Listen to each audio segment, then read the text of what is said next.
The three most common naming mistakes. Although Interbrand's 10 most common naming mistakes article is featured by Google as a top resource, it's more about getting the reader to think that naming is too difficult to do so that they'll engage a specialist branding agency to help them to choose a name than guidance for people looking to make a better choice of name themselves. Here is the list of the 10 mistakes the Interbrand article mentions. 1. Treating naming as an afterthought. 2. Forgetting that naming is as strategic as it is about being creative.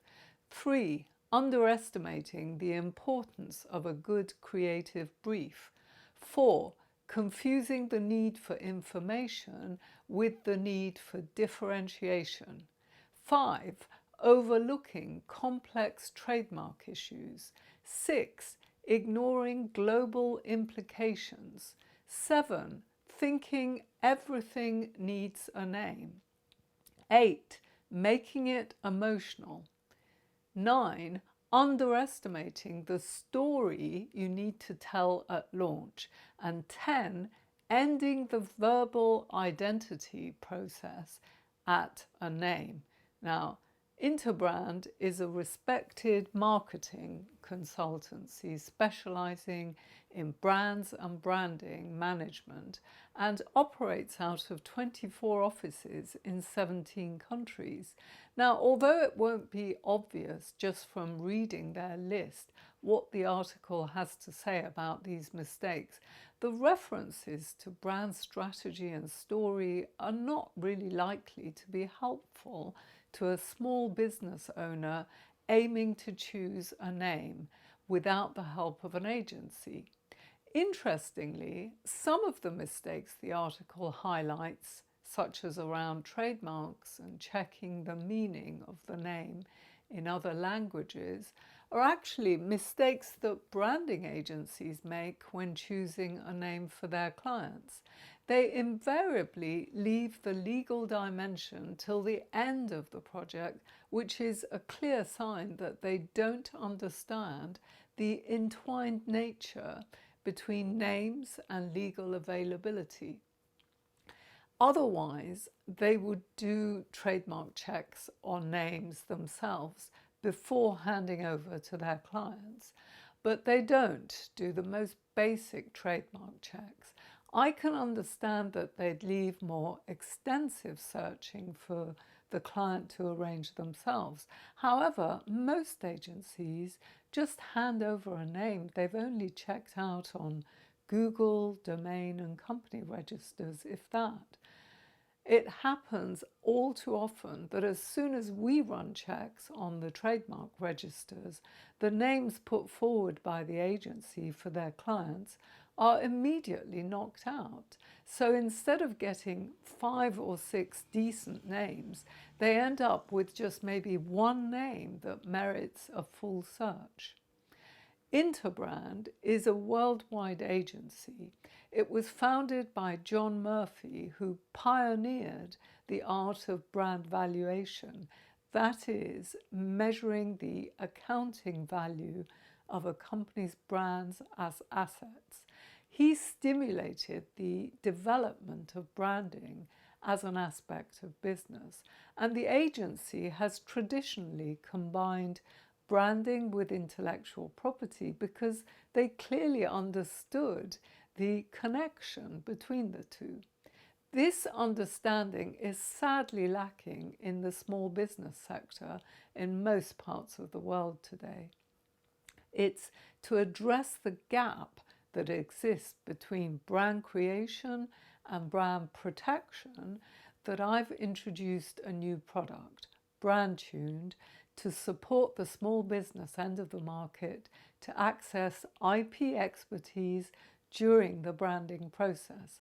For most business owners who don't want to hand over a naming brief to a branding agency and want instead to tackle the naming project themselves, it may be useful to attend my upcoming Name It Right webinar. Now, the three most common mistakes that people make when it comes to choosing names, which are noteworthy to mention here, are firstly, not giving yourself enough time to choose a name. Now, the Interbrand article refers to this as treating naming as an afterthought. However, the problem isn't so much that people treat naming as an afterthought, as they often need a name in a hurry, because until they have a name, they can't get on and implement their plans and set up that new business or embark on that project. So my advice is to either give yourself more time and focus on other aspects of your projects that don't rely on you having the name sorted. If it's possible, in light of your business model, go with a temporary descriptive name while you test your concept. Then, if it succeeds, rebrand. That might give you a year or more in which to come up with a good name to suit your business. The second major mistake that people make, which the Interbrand article doesn't even highlight at all, is that they fall in love with a name and persist with it despite the name not being available because someone else has already trademarked it. I've come across business owners who persisted with a name despite being made aware that someone else had already registered the same name as a trademark. In such cases, I've learned to suggest that the business owner sets aside a sizable budget for future litigation or for trying to buy the brand from the current owners or for rebranding if all else fails.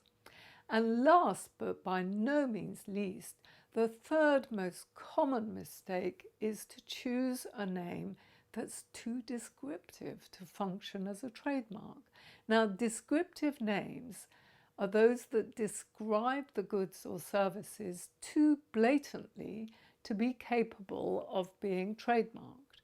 Clubcard is an example of a name that was developed for Tesco's loyalty card program by quite a big agency, which they have not been able to trademark.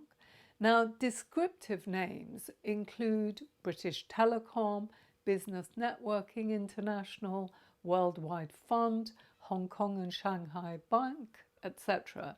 These businesses with descriptive names had to rebrand to find a name that was ownable.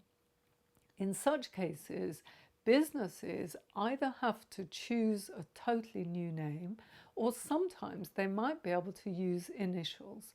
In this example, BNI, BT, and HSBC. However, initials are not a good choice of name, except perhaps for the large, well-known household name brands like the ones in this example. Also, problems arise when the initials that you want to use are actually owned by another brand.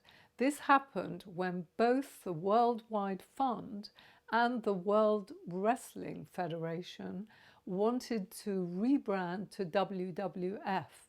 It resulted in decades of disputes between the two entities until eventually the World Wrestling Federation rebranded to WWE. Now, descriptive names cause huge problems when it comes to naming and is one strong reason agencies should involve a trademark lawyer on their team if they're picking new names. The reason problems arise around such names is that most people believe that the more a name says on the tin exactly what it is that their product or service does, the better. So they try to choose descriptive names.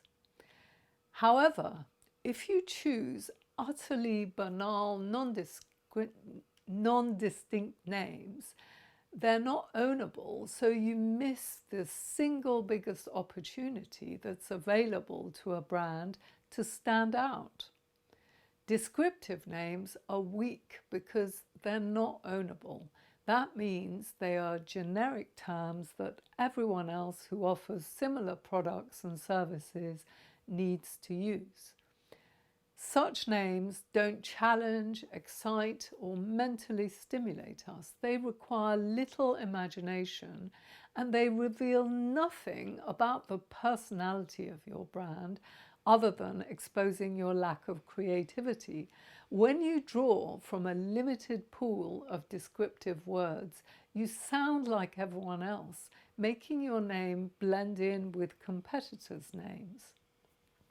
Hotels.com spent a fortune trying in vain to register Hotels.com as a word trademark. Recently, the US Supreme Court has muddied the waters by allowing Booking.com to trademark its name. The court overruled the US Patent and Trademark Office's finding that the .com name was too generic to merit protection. Now, the general rule in trademark law is that generic words that refer to an entire category of goods or services, like car or computer, cannot be protected under the law because that would give an unfair advantage to the trademark holder.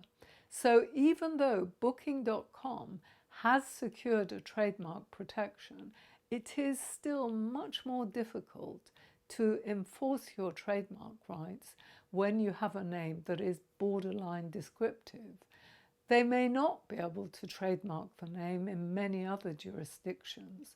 So effectively, your brand protection costs are going to be a lot higher than if your name was totally distinctive, like, for example, Google. If you're choosing a name, then sign up to my webinar where I'll be explaining how to go about picking a name for your brand.